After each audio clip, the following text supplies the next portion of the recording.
Assalamualaikum warahmatullahi wabarakatuh. Berikut merupakan video presentasi proyek kami dalam rangka berpartisipasi dalam Hagi Student Competition. Adapun judul proyek ini adalah Liquefaction Susceptibility Map Using Logistic Distribution Algorithm, case study in Padang City and surrounding area, West Sumatra. Kami merupakan tim dari Universitas Pertamina. Tim kami bernama The Expendable dengan anggota tim yaitu Ahmad Atoilah, Erwin Fernanda, dan saya sendiri Tunggul Mirza Pratama. Adapun dosen pembimbing kami yaitu Bapak Epo Prasidya Kusuma. Selamat menyaksikan. Pada tahun 2018, likuifaksi telah menyerang dan menghancurkan kota Palu, Sigi, Donggala. Dari peristiwa itu, nama likuifaksi mulai terdengar oleh masyarakat luas. Likuifaksi terjadi dikarenakan adanya pembebanan secara cepat saat peristiwa seismik terjadi, di mana terdapat tekanan air dalam pori berlebih, atau adanya suatu material yang sangat jenuh air. Situasi pembebanan cepat meningkatkan tekanan air atau fluida dalam pori yang mengakibatkan pelunakan siklik pada material berbutir halus. Seperti yang terlihat pada animasi ini, bahwa likuifaksi umumnya terjadi pada material lepas, jenuh air, dan terkena oleh guncangan yang kuat. Dalam hal ini, guncangan gempa. Umumnya, likuifaksi diindikasikan oleh adanya sand boils dan lateral spreading. Fenomena likuifaksi telah terjadi di beberapa titik di Padang setelah gempa bumi terjadi. Likuifaksi ini dipicu oleh adanya gempa berkekuatan 7,6 skala Richter dan telah menghancurkan banyak rumah, jalan raya, dan berbagai fasilitas lainnya. Berikut merupakan karakteristik geologi suatu area yang telah mengalami likuifaksi. Dapat terlihat bahwa Kota Padang memiliki tipe endapan aluvium, di mana endapan ini merupakan material lepas dan rentan terhadap likuifaksi. Yang menjadi menarik adalah terjadi zona likuifaksi dengan nilai variasi kedalaman dan penurunan tanah yang lebih tinggi dibandingkan area lain. Untuk Padang sendiri, meskipun tidak mengalami gempa sebesar seperti contohnya di Aceh 9,1 MW, namun di Padang terjadi penurunan tanah akibat likuifaksi sebesar 1,7 hingga 100 cm, di mana penurunan tanah ini bernilai relatif lebih dalam dibanding dengan yang lainnya. Adapun tujuan pada penelitian kali ini adalah untuk membuat peta kerentanan likuifaksi pada area Padang dan sekitarnya dengan bantuan machine learning, yaitu algoritma logistic distribution. Diharapkan dengan hasil penelitian ini dapat memberikan masukan baru dalam pembuatan peta kerentanan likuifaksi berbasis machine learning. Gambar sebelah kiri merupakan data yang digunakan dalam proyek ini, yaitu berasal dari data peta geologi Lembah Padang, peta hidrogeologi Lembah Padang, dan peta potensi gempa bumi Sumatera Barat, di mana peta geologi kami uraikan menjadi peta jenis batuan dan peta umur batuan. Untuk peta hidrogeologi, kami uraikan menjadi peta kedalaman muka air tanah dan peta produktivitas air tanah. Lalu peta potensi gempa bumi Sumatera Barat kami potong jadi luasan area sebesar lembar Padang saja. Namun, sebelum itu dilakukan rasterisasi data terlebih dahulu. Secara umum, kondisi geologi Padang dan sekitarnya didominasi oleh endapan aluvial berumur kuarter dengan kedalaman muka air tanah yang cukup dangkal. Selain itu, tingginya potensi gempa pada area ini juga meningkatkan kerentanan likuifaksinya. Lalu setelah 5 data tersebut komplit, kami lakukan klip atau fokuskan data tersebut pada luasan area Kota Padang, yang dapat terlihat pada gambar sebelah kanan. Selain itu, kami juga lakukan penambahan data riset lapangan terkait potensi likuifaksi Kota Padang milik Data LIPI, di mana 6 data tersebut akan menjadi data training pada saat pemrosesan dengan machine learning. Berikut bagian metode. Berikut merupakan workflow diagram atau diagram alir beserta metodenya yang akan dilakukan pada penelitian kali ini, di mana warna kuning pada diagram alir ini merupakan bagian pre-processing, sedangkan yang warna hitam merupakan bagian processing atau proses inti pemrosesan pada proyek penelitian ini. Berikut merupakan bagian pre-processing pada metode. Pada tabel sebelah kiri merupakan pairwise comparison matrix atau matriks perbandingan nilai antar parameter, di mana metode pembobotan ini berdasarkan pengamatan prioritas tiap parameter. Pada tabel water table depth dengan water table depth yang berada pada tabel sebelah kiri bernilai 1 karena datanya sama. Pada water table depth dan rock types bernilai 2. Hal ini berarti bahwa water table depth memiliki nilai prioritas yang lebih tinggi daripada rock type sebesar 2 poin. Begitu pula dengan yang lainnya. Setelah ditentukan urutan prioritas tiap parameter, maka dilakukan kalkulasi menggunakan perhitungan matriks dan AHP formula atau rumus AHP. Lalu didapatkan bobot tiap parameter yang dapat dilihat pada tabel sebelah kanan. Adapun konsistensi rasio yang didapat setelah kalkulasi AHP adalah sebesar 0,04 atau sekitar 4%, di mana suatu data AHP dapat diterima apabila konsistensi rasionya atau CR bernilai di bawah 10%. Maka dalam hal ini hasil kalkulasi AHP dapat diterima. Bobot-bobot yang didapati ini akan digunakan untuk pemrosesan selanjutnya. Tahap pemrosesan inti pada penelitian ini akan dijelaskan sebagai berikut. Oke, Assalamualaikum warahmatullahi wabarakatuh. Di sini saya akan menjelaskan mengenai proses dari software dari Hagi ini, di mana kita akan menggunakan banyak sekali package, karena package ini digunakan untuk membantu pengolahan data yang kita akan lakukan. Jadi di sini akan saya terangkan bahwa yang bagian terpinter ini adalah package untuk si bagian GUI-nya. Jadi akan ada tampilan. Nah, kemudian kita harus mengimport juga package pandas sampai seaborn watertip dan sampai Skype interpolate. Ini digunakan untuk menganalisa sebuah data. Sebenarnya kalau misalkan data science, big data science ini package yang sebenarnya tidak istilahnya lazim lah, general lah istilahnya. Dan kita harus bisa mengetahui package-package yang berguna nantinya untuk analisa data kita. Nah, sekedar info bahwa Sklearns ini sangat disarankan bagus sekali dalam menganalisa sebuah data, karena kita bisa mengetahui data analisis seperti deskriptifnya, korelasinya, dan lain sebagainya. Nah, di sini karena tim kami membuat sebuah pengolahan data machine learning menggunakan logistic regression, maka kita importnya dari Sklearns linear model logistic regression. Sebenarnya modelnya banyak, tapi karena kita pilih logistik yang berdasarkan literatur memang akurasi modelnya bagus, maka kita memilih si model ini. Nah, di sini tertera ada namanya class simple editor frame. Ini tuh digunakan untuk si root dari GUI-nya, dimana maksud dari dev ini adalah sebuah fungsi yang nanti kita akan panggil tapi secara sendiri, karena di sini ada tulisannya self. Nah, self ini tuh dia akan berjalan sendiri sesuai dengan apa yang kita klik dan apa yang mereka jalan. Jadi nggak perlu fungsinya kita panggil lagi, tapi udah secara otomatis dia akan berjalan. Di sini GUI-nya nggak terlalu mendetail karena kita akan fokus ke dalam processing data.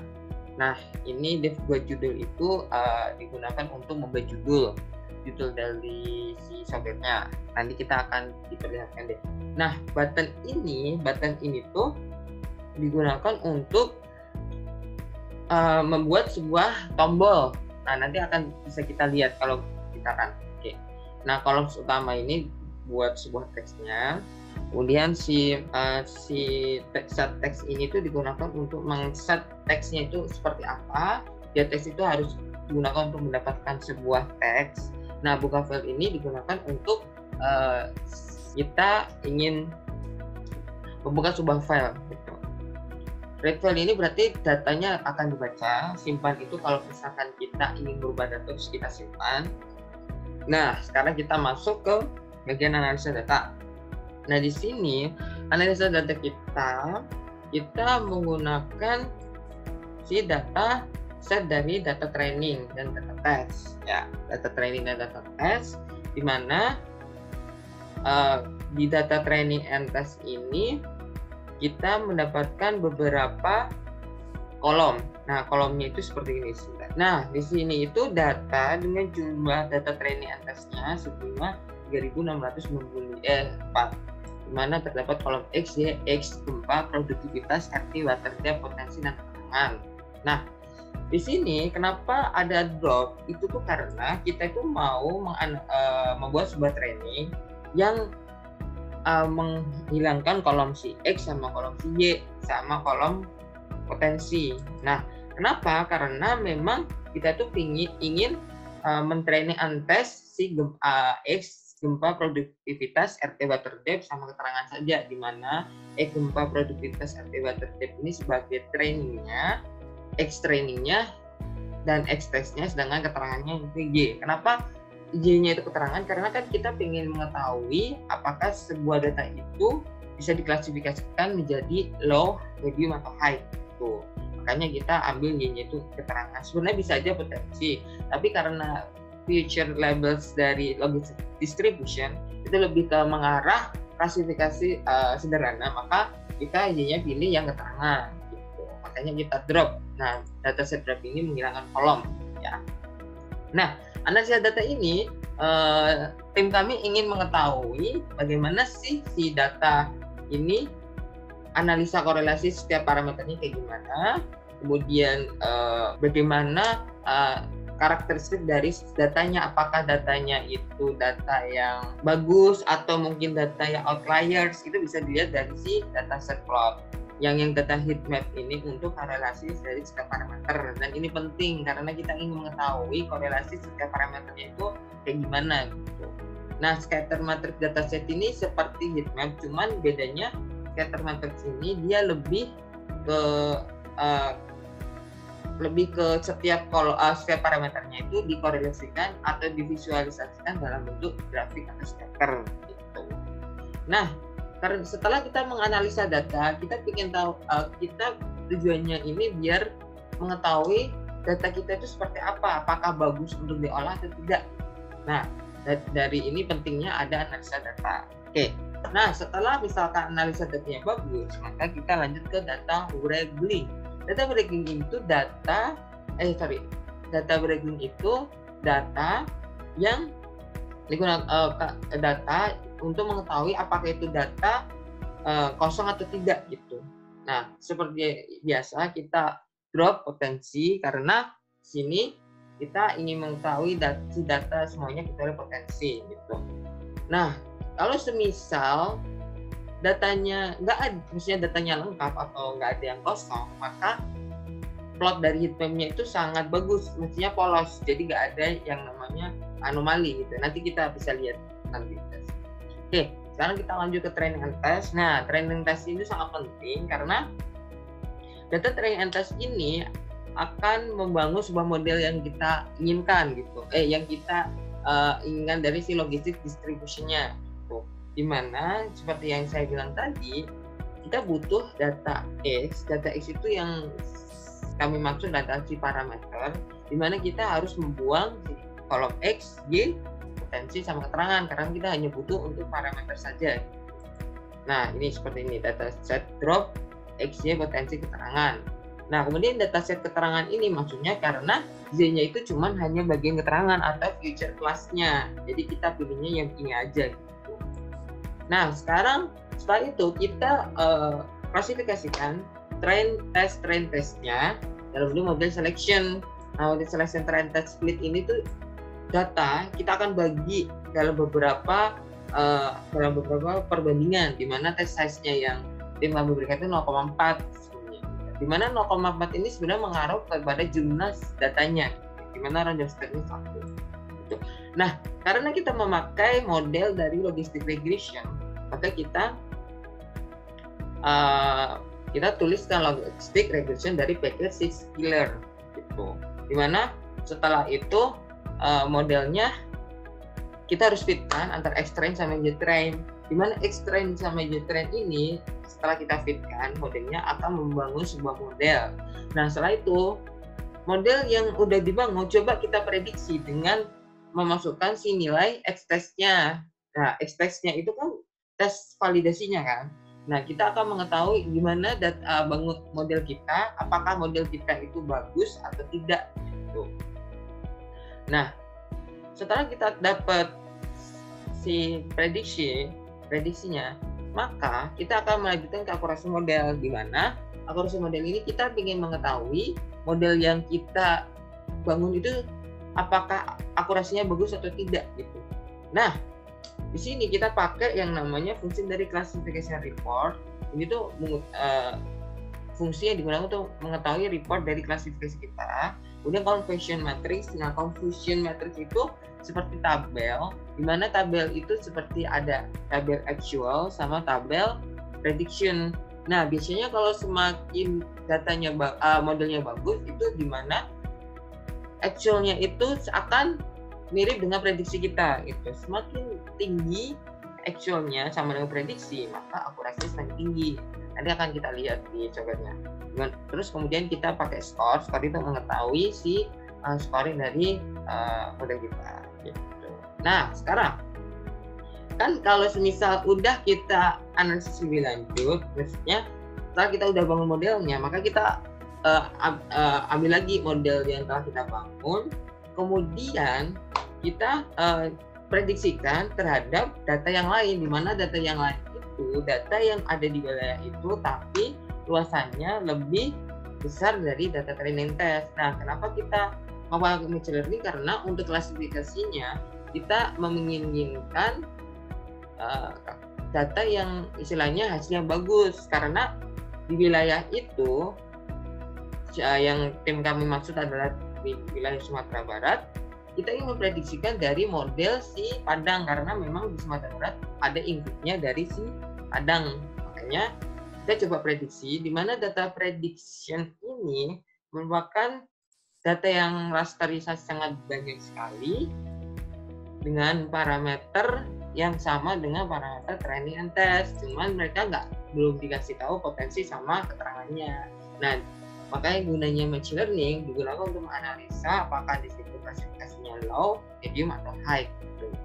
Nah, di sini kita read, baca CSV-nya, kemudian ini buat untuk read CSV, kemudian kita drop X sama Y karena kita hanya membutuhkan si parameter ini saja gitu. Nah, kemudian kita X-ray. Nah, fungsi dari X-ray itu kenapa? Karena di Pandas itu masih dalam bentuk frame Pandas. Untuk membuat dalam sebuah matriks kita harus kasih X-ray gitu. Nah,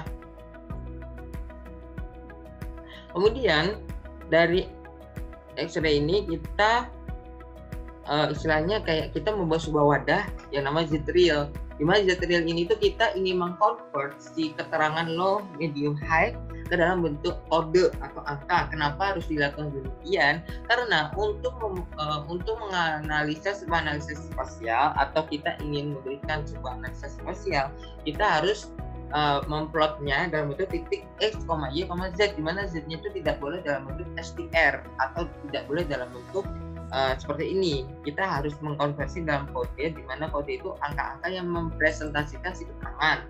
Di mana misalkan kalau ada keterangan low, kita kasih nilai 1. Kalau kita kasih nilai keterangan medium, kita kasih 2, sama high kita kasih 3. Kenapa demikian? Karena sebenarnya angka sini bisa aja kita kasih 100, misalkan 100, 200, 300. Tapi karena kita ingin prosesnya lebih mudah, maka kita pakai yang sederhana aja angkanya gitu. Nah, setelah semisal prediksinya udah dilakukan secara processing, udah diganti dengan kode, maka nanti akan berubah menjadi angka-angka. Nanti akan saya lihatkan di software ya. Nah, kemudian setelah itu kita plot data. Nah, plot data ini sebenarnya kita memplot data-data yang telah kita analisa. Setelah kita analisa lebih lanjut gitu. Nah, setelah kita analisa lebih lanjut yang processing sebelumnya, di mana yang kita plot itu X, Y, sama Z, di mana Z-nya tadi udah kita ganti kodenya kan. Nah, kemudian setelah itu kita mesh grid. Kenapa harus mesh grid? Karena data kita harus dalam bentuk 2D, di mana data yang kita X-ray ini adalah data 1D, makanya butuh mesh grid digunakan untuk mengubah ke 2D. Nah, setelah itu kita menggunakan si fungsi grid data untuk menggrid data hasil kita dengan metode linear. Setelah itu kita coba plot dalam bentuk curve. Setelah itu kita color bar, kita lihat si color barnya. Nah, setelah itu kita tampilkan. Nah, ini adalah keseluruhan dari software kita, dan coba kita akan run. Kita coba run apakah softwarenya akan berjalan baik atau tidak, bergantung pada nanti hasilnya. Coba kita stay tune ya.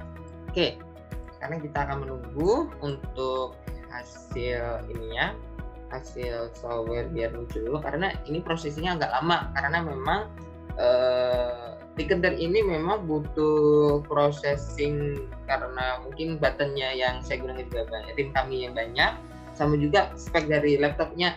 Jadi kalau semisal laptopnya speknya udah bagus, mungkin prosesnya akan lebih cepat. Oke. Berikut merupakan hasil dari pengolahan data yang kami lakukan menggunakan machine learning berdasarkan pemodelan algoritma distribusi logistik. Nilai akurasi 83,5% diperoleh. Pada peta kerentanan likuifaksi ini terdapat 3 klasifikasi berdasarkan tingkat kerentanan likuifaksi di daerah-daerah tertentu. Terdapat warna merah yang berarti kerentanan likuifaksinya tinggi, warna kuning berarti tingkat kerentanan likuifaksi menengah, dan warna hijau untuk rendah. Secara kualitatif, distribusi kerentanan likuifaksi tinggi berada di wilayah pesisir dan kerentanan likuifaksi rendah berada di dataran tinggi. Daerah dengan kerentanan likuifaksi tinggi berada di pantai Kota Padang, bagian utara Danau Maninjau, dan sebagian kecil dari Bukit Tinggi. Di pantai Kota Padang ada karakteristik kondisi geologis dalam bentuk permukaan air tanah yang sangat dangkal. Material penyusun berupa endapan permukaan dengan usia kuarter, potensi gempa tinggi, dan produktivitas air tanah yang tinggi. Dapat disimpulkan bahwa wilayah Padang ini memiliki nilai atau bobot tertinggi dari semua parameter likuifaksi. Hal ini menyebabkan bagian pantai Kota Padang memiliki tingkat kerentanan likuifaksi yang tinggi. Hal ini juga terjadi di beberapa daerah di Agam dan Bukit Tinggi. Berdasarkan hasil penelitian, ada beberapa anomali yang dapat ditemukan, seperti pada bagian barat Pasaman Barat dan Kota Agam. Ada anomali di mana wilayah pesisir memiliki kerentanan likuifaksi yang lebih rendah daripada daerah non-pesisir.